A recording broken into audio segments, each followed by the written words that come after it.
I stared at the gift box in my hands, the silver wrapping paper glinting under the dining room lights. The card attached read, "Happy 65th birthday, Mom," in Michael's handwriting. My son sat across from me, his arm draped around his wife Victoria's shoulder, both watching me with what I now recognize was calculated anticipation. "Open it, Eleanor," Victoria urged, her perfectly manicured nails tapping against her wine glass. We put a lot of thought into this one. I carefully unwrapped the package, still touched that they had invited me over for dinner on my birthday. Comment where you're watching from. We'd love to see how far our stories are reaching. Since my husband Frank passed away 5 years ago, these family moments had become precious, even if they were increasingly rare. Inside the box was a brochure and a certificate. As I read the title, I felt my heart drop to my stomach. End of Life Acceptance Course. Embracing Your Golden Transition. Isn't it wonderful? Victoria beamed, her voice dripping with false enthusiasm. It's that new program everyone's talking about. It helps seniors accept the natural progression of life and make important decisions about their future living arrangements. I looked up from the brochure, meeting Michael's eyes. My son, who I had raised alone after Frank's heart attack, who I had put through college working double shifts at the hospital, couldn't quite hold my gaze. "We thought it would be helpful," he muttered, taking a long sip of his wine. "You know, to start thinking about these things." "What things exactly?" I asked, keeping my voice steady despite the hurt building in my chest. Victoria leaned forward, her diamond earrings catching the light. "Well, that big house of yours is just too much for someone your age to maintain, Eleanor. And as a nurse, you know better than anyone how quickly health can decline. The course includes sessions with realtors who specialize in downsizing," Michael added, still not looking directly at me, "and tours of several retirement communities." I set the brochure down on the table, my hands trembling slightly. "I see. And have you two already picked out which retirement home you'd like to send me to?" Victoria laughed as if I'd said something amusing. "Don't be dramatic, Eleanor. We're just thinking about your future. Besides, the housing market in our neighborhood is booming right now. Your house could sell for a fortune." The pieces clicked into place with sickening clarity. This wasn't about my well-being. This was about my house. The home I had paid off through years of hard work, the place where I had raised my son, the garden Frank and I had planted together. "You want my house," I said softly. Michael finally met my eyes, guilt flickering across his face before Victoria squeezed his arm. "Mom, we're just trying to help you plan ahead. Victoria knows the market, and she thinks, I'm sure she does," I interrupted, suddenly remembering how Victoria had casually mentioned several times how perfect my location would be for a young family, how she had offered to help me declutter last month, how she had brought up her real estate expertise whenever we discussed house values in my neighborhood. I carefully folded the brochure and placed it back in the box. 40 years of nursing had taught me to keep my composure even when my heart was breaking. I wouldn't give them the satisfaction of seeing me upset. "Thank you for the gift," I said, rising from my chair. "I should be getting home now." "But we haven't had dessert," Michael protested weakly. "Victoria made your favorite cheesecake." I looked at my daughter-in-law, with her calculating eyes and practiced smile, and knew she had never bothered to learn what my favorite dessert actually was. "I'm afraid I'm not feeling well," I replied, gathering my purse. Must be the reality of my imminent decline setting in. As I drove home that night, tears blurred my vision. Not just tears of hurt, but of anger. The son I had sacrificed everything for couldn't even stand up to his wife to protect me. The woman who had married into our family saw me as nothing more than an obstacle to acquiring property. I parked in my driveway and looked at my modest but well-kept home. The porch light I had left on welcomed me back, illuminating the rose bushes Frank and I had planted 20 years ago. This wasn't just a house. It was the physical embodiment of my life's work, my memories, my independence. As I unlocked my front door, I made a decision. I wouldn't confront them. I wouldn't cry or beg or guilt my son into remembering his decency. No. I would show them exactly what happens when you underestimate a woman who has weathered far worse storms than a greedy daughter-in-law and a spineless son. They wanted my house? Well, they were about to learn that this declining old nurse still had a few surprises left. I couldn't sleep that night. As I lay in bed staring at the ceiling, memories flooded back, snapshots of a life spent giving everything I had to my family, especially to Michael. Frank died when Michael was only 12. A massive heart attack took him in the middle of dinner, here 1 minute, gone the next. I still remember Michael's small hand clutching mine at the funeral, his eyes wide with confusion and fear. "It's going to be okay," I had promised him. "We have each other." And I made sure it was okay. I picked up extra night shifts at the hospital, working as a nurse in the cardiac unit. The irony wasn't lost on me. helping others with the same condition that had stolen my husband. I worked holidays, weekends, anything to ensure Michael never felt the financial strain of becoming a single-income household. Our dining room table became command central, me helping with homework between shifts, reviewing college applications, calculating how to make our savings stretch. I sold Frank's beloved vintage car to pay for Michael's first year at university. When that wasn't enough, I took a second job administering flu shots at the local pharmacy. I rubbed my eyes, feeling the familiar burn of exhaustion that had been my constant companion during those years. The moonlight filtered through my bedroom curtains Victoria had once commented were charmingly retro, her code for outdated and cheap. Victoria. I still remember the day Michael brought her home. She was beautiful, confident, and clearly from money. Her cashmere sweater probably cost more than my weekly salary. But Michael looked at her like she hung the moon, so I welcomed her with open arms. "Your home has such potential," were among her first words to me, her eyes scanning my living room like she was already measuring for new drapes. The wedding was lavish, mostly paid for by her parents. I contributed what I could, draining the small emergency fund I had built up. When Victoria complained about the modest amount, Michael defended me, at least back then. "Mom has done everything for me," he told her. "She deserves our respect." I turned over in bed, punching my pillow into a more comfortable shape. Those early days of their marriage had been a struggle for them. Michael's entry-level accounting job barely covered their rent, let alone Victoria's lifestyle expectations. I stepped in again, helping with groceries, slipping Michael extra cash when Victoria wasn't looking. When they found the house they wanted, a sleek modern home in an up-and-coming neighborhood, they were short on the down payment. I still remember Victoria's practiced smile as she sat at my kitchen table. "It's an investment opportunity, Eleanor," she had said. "Property in that area is only going to increase in value." I remortgaged my paid-off home to help them. The extra payments stretched my budget to the breaking point, but Michael promised they would pay me back once they were on their feet. That was 7 years ago. The loan was never mentioned again, despite Victoria's successful career as a real estate agent and Michael's promotion to senior accountant. Instead, there were expensive vacations documented on social media, luxury car upgrades, and Victoria's growing collection of designer handbags. I rolled out of bed and walked to the window, looking out at my quiet street. The neighbors' houses were dark, everyone asleep except for the old nurse with betrayal burning in her chest. Did Michael ever really see what I had sacrificed? The vacations never taken, the clothes worn until they frayed, the second jobs, the exhaustion. Had he ever understood that everything, every single thing, had been for him? And now this gift, an end-of-life course, as if I were already at death's door, an inconvenient obstacle to their real estate aspirations. I moved to my dresser and opened the top drawer, pulling out the small jewelry box that contained my most precious possessions. Inside was Frank's wedding band, my mother's brooch, and an envelope. I opened it carefully, pulling out the deed to my house. The mortgage finally paid off just 3 years ago. My fingers traced over my name on the document. Eleanor Margaret Reynolds. Not just Michael's mother or Frank's widow, but a woman who had fought tooth and nail for everything she had. As the first hints of dawn appeared on the horizon, I made up my mind. The house was mine,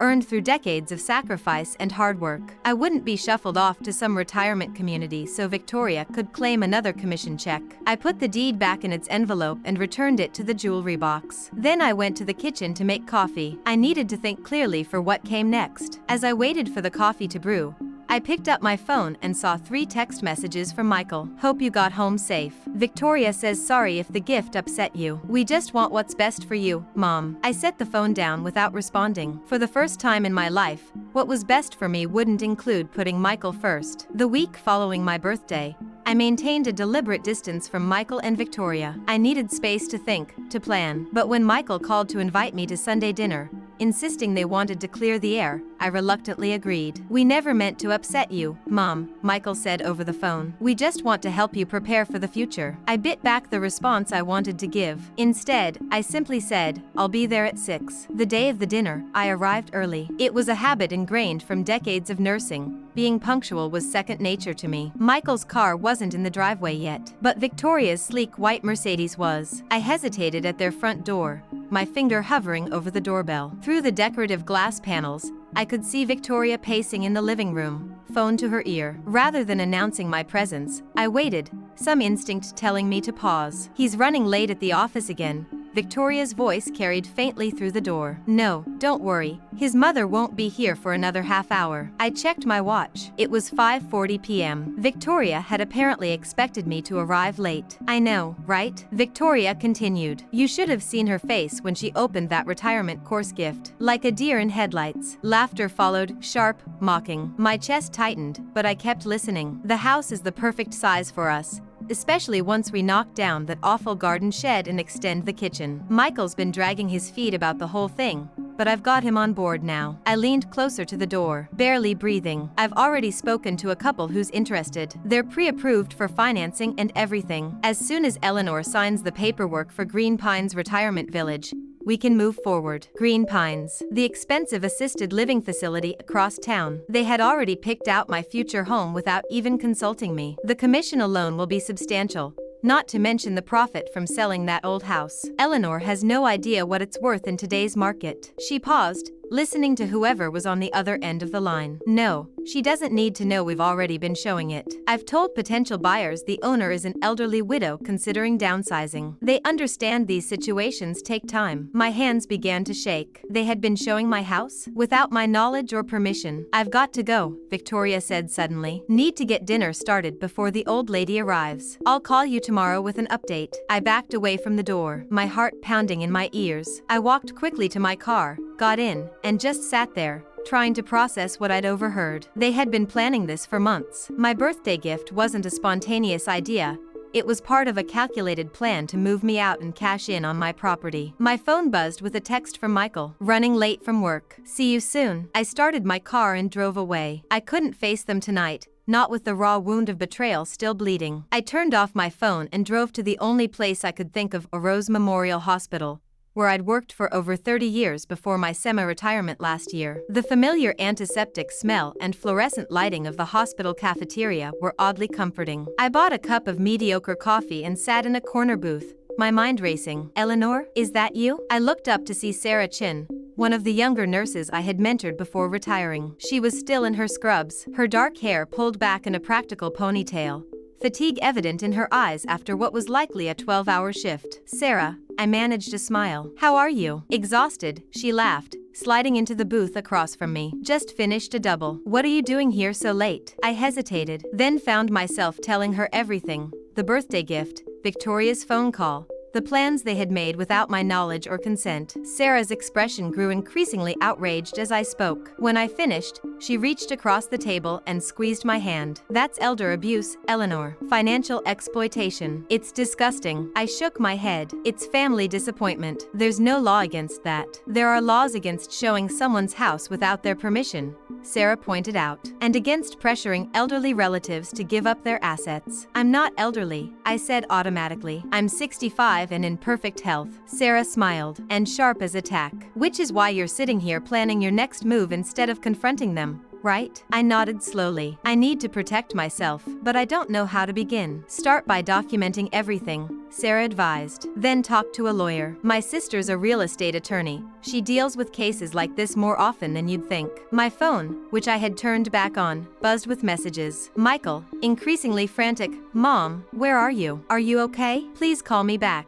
Then finally, "Victoria says you were spying outside our house. Is that true?" I showed Sarah the messages. "Seems like Victoria spotted me after all." "Good," Sarah said firmly. "Let them worry for once." As we sat there, Sarah told me about her own struggles, working overtime to save for a house deposit in an increasingly unaffordable market, dealing with crushing student loan debt from nursing school, caring for her elderly grandmother who lived with her in her small apartment. "The American dream feels pretty far away sometimes," she confessed, "but I love what I do, even on the hard days." Looking at this compassionate, hardworking young woman, I felt something shift inside me. The hurt and betrayal were still there, but alongside them grew something else, a quiet, simmering determination. "Thank you for listening, Sarah," I said as we finally prepared to leave. "You've helped more than you know." She hugged me goodbye. "Whatever you decide to do, Eleanor, remember you're not alone. And for what it's worth, if my mother were half the woman you are, I'd consider myself blessed." As I drove home in the darkness,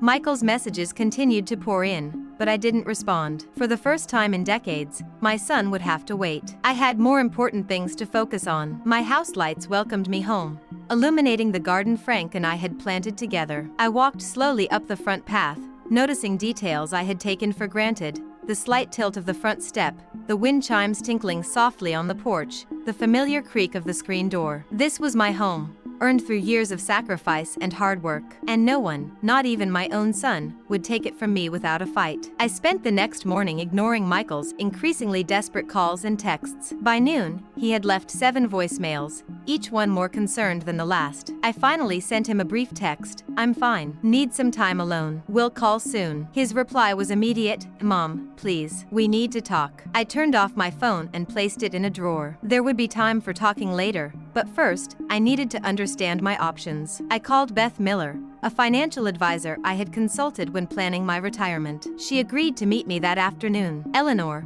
she greeted me warmly when I arrived at her office. "It's been a while. How are you?" "I've been better," I admitted, settling into the chair across from her desk. For the next hour, I laid out the entire situation: the end-of-life gift, Victoria's phone conversation, their plans for my house. Beth listened intently, her expression darkening with each new detail. "First of all," she said when I finished, "I want to be absolutely clear about something. What they're attempting is unethical at best and potentially illegal. You have every right to protect yourself and your assets." She pulled up my financial profile on her computer, scanning through the information. "You're in a stronger position than you might think, Eleanor. Your house is completely paid off. You have a decent retirement nest egg, and your pension from the hospital provides steady income." She turned the screen toward me, showing me a graph of my net worth. I blinked in surprise. "That can't be right," I said, leaning forward. "Is that including the value of my house?" "Yes, but even without it, you're in solid financial shape. You've been a diligent saver all these years." She clicked through a few more screens. "And property values in your neighborhood have increased significantly in the past 5 years. Your house is worth almost twice what it was when you paid off the mortgage." I sat back, processing this information. "So what are my options?" Beth thought for a moment. "You could sell the house yourself and find a smaller place that suits you better. You'd have a substantial amount left over to bolster your retirement funds. And if I don't want to sell, then don't," she said simply. "It's your house, Eleanor. No one can force you to sell it or move into a retirement home." She hesitated, then added, "But given what you've told me about Victoria and Michael's behavior, I would recommend meeting with an attorney to ensure your estate plans are up to date and clearly reflect your wishes." I nodded slowly. "Can you recommend someone?" "Absolutely. Paul Winters is excellent with estate planning and elder law. I can call his office right now if you'd like." An hour later, I was sitting in Paul Winters' office. He was a kind-faced man in his 50s with reading glasses perched on his nose and a reassuring manner that immediately put me at ease. After hearing my story, he leaned forward, his expression serious. "Mrs. Reynolds, I want to be very clear about something. You are of sound mind and body. You have every legal right to dispose of your property as you see fit. No one, not even your son, can make these decisions for you." "What about their claims that they've been showing my house?" I asked. "That's a serious breach of your property rights," Paul replied. "They have no legal authority to show your home to prospective buyers without your consent. If they've been doing so, they could be liable for trespassing and potentially other violations." He pulled out a legal pad and began taking notes. "Now, let's talk about what you want. Not what Michael wants, not what Victoria wants. What do you want, Eleanor?" The question caught me off guard. For so long,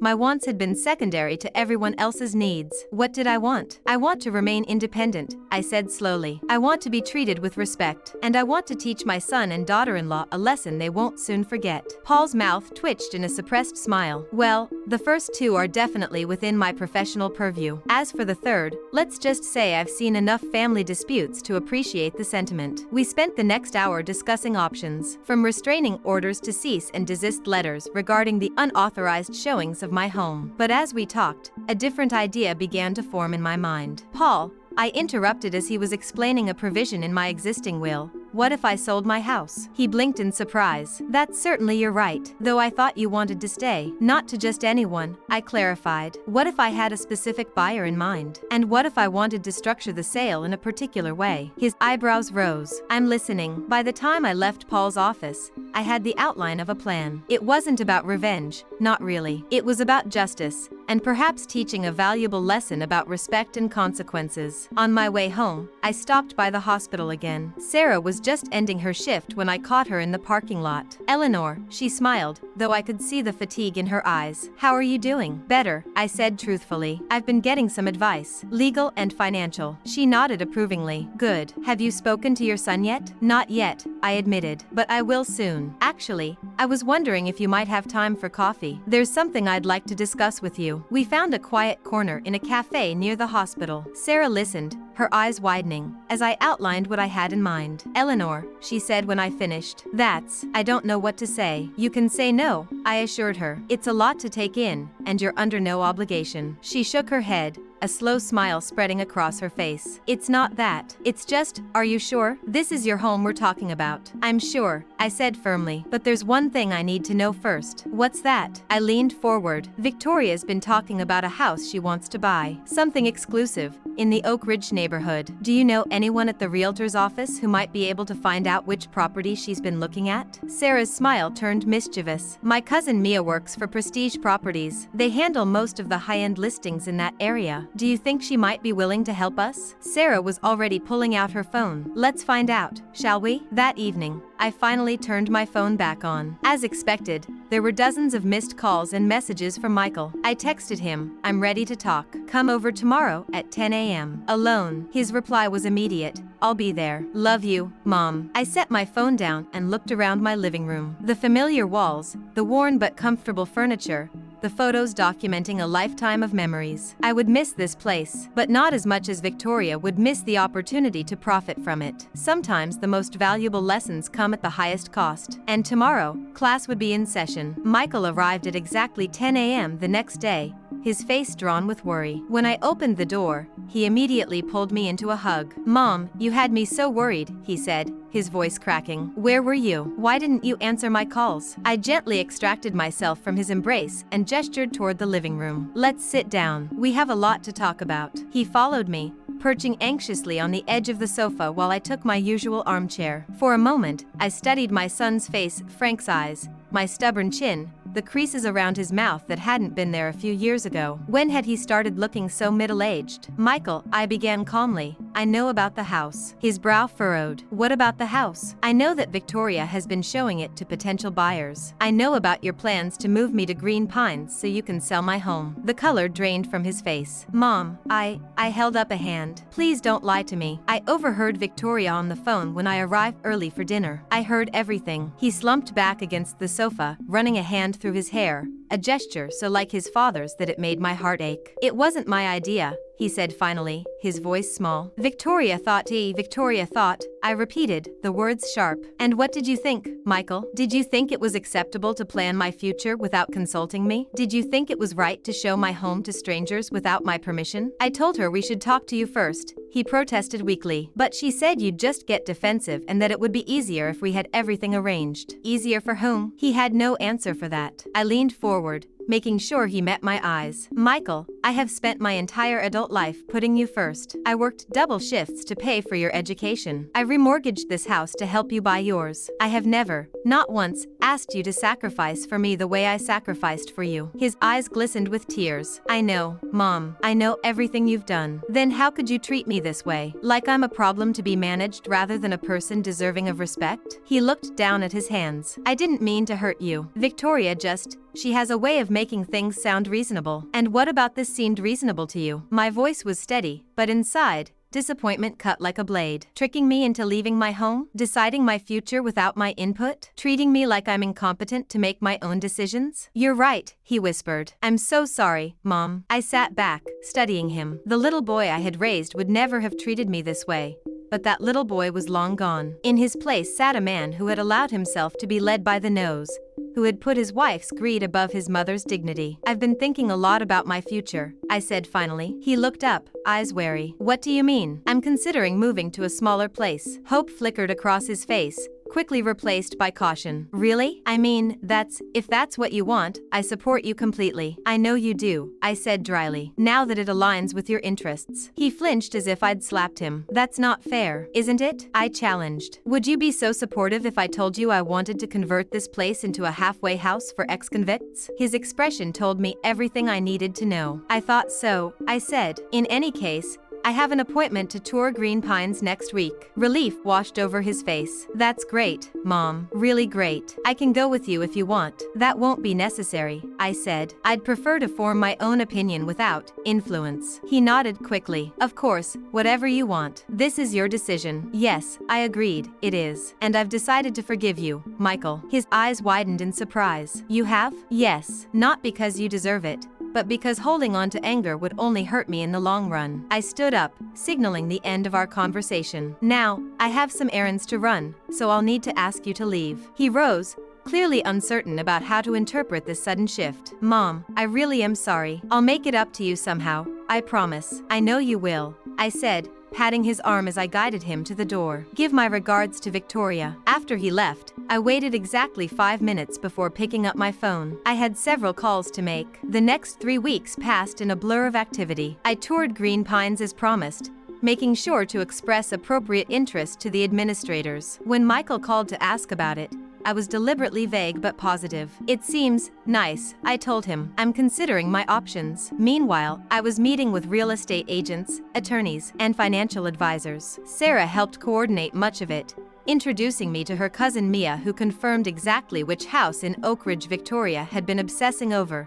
A stunning modernist property with an open floor plan and panoramic views of the city. She's been to 3 open houses, Mia confirmed. The listing agent says she takes measurements every time, talking about where her furniture would go. I nodded, unsurprised. Is it still available? Mia looked at her tablet. Yes, but there's been a lot of interest. The sellers are reviewing offers this weekend. Then we should move quickly, I said. By the end of the week, I had sold my house to a young doctor and his family for slightly below market value on the condition that the sale remain confidential until closing. They were kind people who promised to care for Frank's garden, which meant more to me than the extra money Victoria might have squeezed from the property. The proceeds from the sale, combined with my savings, were more than enough to make a competitive all-cash offer on the Oak Ridge house, the very house Victoria had been coveting. Are you absolutely sure about this? Paul Winters asked as I signed the offer paperwork in his office. This is a significant financial decision. I'm sure, I said, signing my name with a steady hand. And you've confirmed the other arrangements are legally sound? He nodded. Yes, though it's unusual, but perfectly legal if that's what you want. It is, I confirmed. 2 days later, my offer was accepted. A week after that, I closed on both properties, selling my home and purchasing the Oak Ridge house on the same day. That evening, Sarah and I sat on the floor of my now empty living room,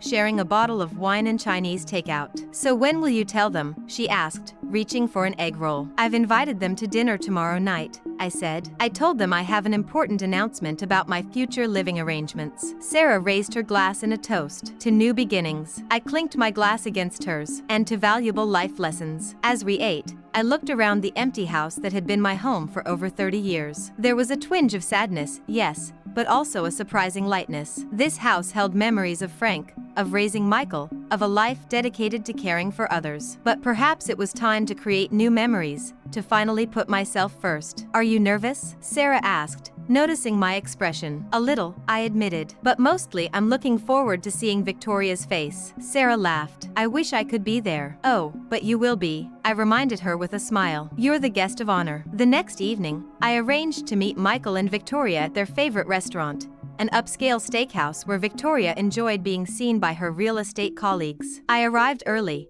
securing a quiet corner table with a good view of the entrance. When they walked in, I could see Victoria scanning the room, making sure the right people noticed her arrival. Her smile was practiced, her designer dress clearly chosen to impress. Michael followed half a step behind, a familiar position for him these days. I took a deep breath and raised my hand to wave them over. It was time for the final act in this unexpected drama. Victoria spotted me first, nudging Michael with her elbow as they approached my table. Her smile was tight but determined as she slid into the booth across from me. Eleanor, she greeted me with false warmth. You look well. Thank you, Victoria. I feel well. I turned to Michael. Hello, son. He leaned over to kiss my cheek. Hi, Mom. It's good to see you. The waiter appeared, and Victoria immediately ordered an expensive bottle of champagne. We're celebrating tonight, she announced, giving me a significant look. Is that so? I asked mildly. She nodded, her diamond earrings catching the light. Your big decision. We're so proud of you for taking this step, Eleanor. I smiled but said nothing. Let her think what she wanted for now. Once our drinks arrived and we had ordered our meals,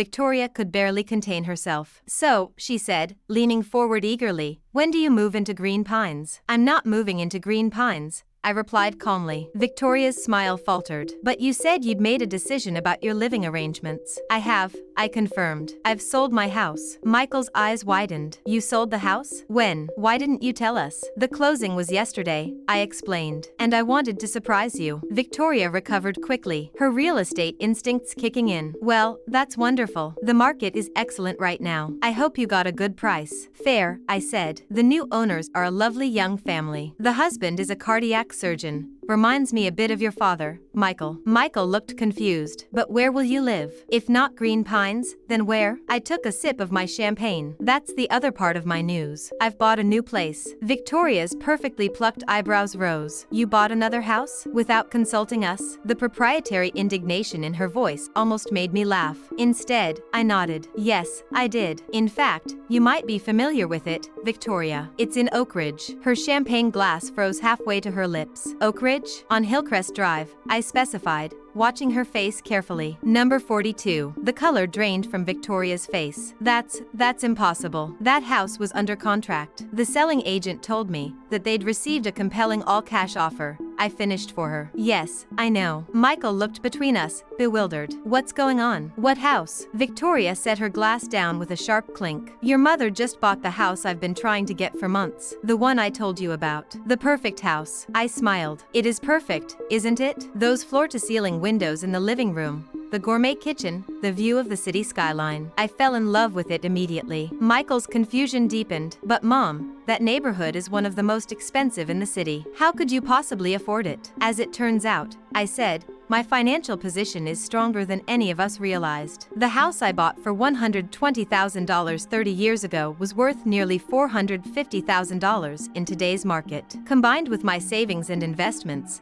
I had more than enough for the down payment. Victoria's lips pressed into a thin line. You're telling me you bought a $1.2 million house? Just like that? Yes, I confirmed. Though I won't be living there alone. Michael frowned. What do you mean? That's the third part of my announcement. I checked my watch, and she should be arriving any minute now. As if on cue, Sarah appeared at our table, dressed in a simple but elegant blue dress, her dark hair loose around her shoulders. I'm so sorry I'm late, she said, sliding into the booth beside me. The traffic was terrible. Michael, Victoria, I said, this is Sarah Chen. She was one of the nurses I mentored at Rose Memorial before I retired. Sarah, this is my son Michael and his wife Victoria. Sarah shook their hands, her smile friendly but reserved. It's so nice to finally meet you both. Eleanor talks about you all the time. Victoria's eyes narrowed. How nice. And why are you joining us tonight, Sarah? Sarah is going to be my housemate, I explained. Or more accurately, I'll be hers. Michael's mouth fell open. What? I reached into my purse and pulled out a document, sliding it across the table. This is the deed to the Oak Ridge house. If you look closely, you'll see it's in Sarah's name. Victoria snatched up the paper, her eyes scanning it frantically. This can't be legal. It's perfectly legal, I assured her. I purchased the house and transferred ownership to Sarah, with a provision that gives me lifelong tenancy rights. Sarah owns the property, but I have the guaranteed right to live there for the rest of my life. Michael stared at me. Mom, why would you do this? Why would you give a house to a stranger? Sarah tensed beside me, but I placed a calming hand on her arm. Sarah isn't a stranger to me, I said. She's a dedicated nurse who works double shifts caring for others, just like I once did. She's been supporting her grandmother and paying off her student loans, with no hope of ever affording a home of her own in this market. I looked directly at Victoria. She doesn't have a wealthy husband or parents to help her. She doesn't expect others to provide for her. She works hard and cares deeply about people, not property. Victoria's face flushed with anger. This is insane. You've been manipulated by this girl. Sarah straightened her shoulders. With all due respect, Mrs. Reynolds, I didn't ask for any of this. Your mother-in-law approached me with this arrangement. I was as shocked as you are. It's a mutually beneficial arrangement, I explained. Sarah gets a home she could never otherwise afford, and I get to live in a beautiful place with someone I trust and respect. Someone who sees me as a person, not a problem or an obstacle. Michael shook his head, still trying to process everything. But Mom, your money, your security, is perfectly intact, I assured him. The arrangement includes provisions for my financial protection. Paul Winters, my attorney, made sure of that. Victoria slammed the deed down on the table. You did this to spite me. Admit it. I met her gaze steadily. No, Victoria. I did this to protect myself from you. There's a difference. The waiter arrived with our entrees, momentarily diffusing the tension. No one touched their food. I think we should go, Victoria said stiffly, gathering her purse. Come on, Michael. Michael hesitated, looking at me with hurt and confusion. Mom, please, can't we talk about this? There must be some way to undo. There isn't, I interrupted gently. And even if there were, I wouldn't want to. I'm happy with my decision. Victoria stood up. This isn't over, Eleanor. Actually, it is, I replied calmly. This chapter of my life is closed. I've started a new one, and I'd very much like for you both to be part of it,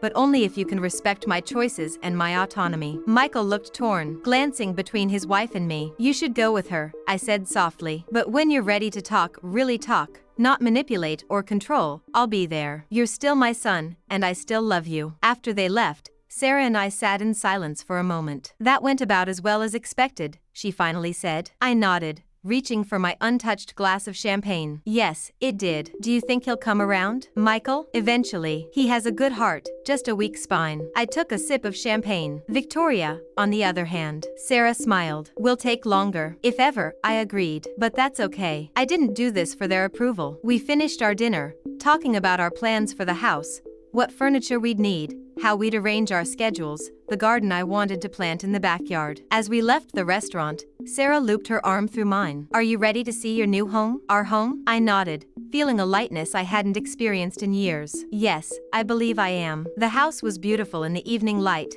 modern and elegant without being cold. As we walked through the empty rooms, our footsteps echoing on the hardwood floors, I could already envision the life we would build here.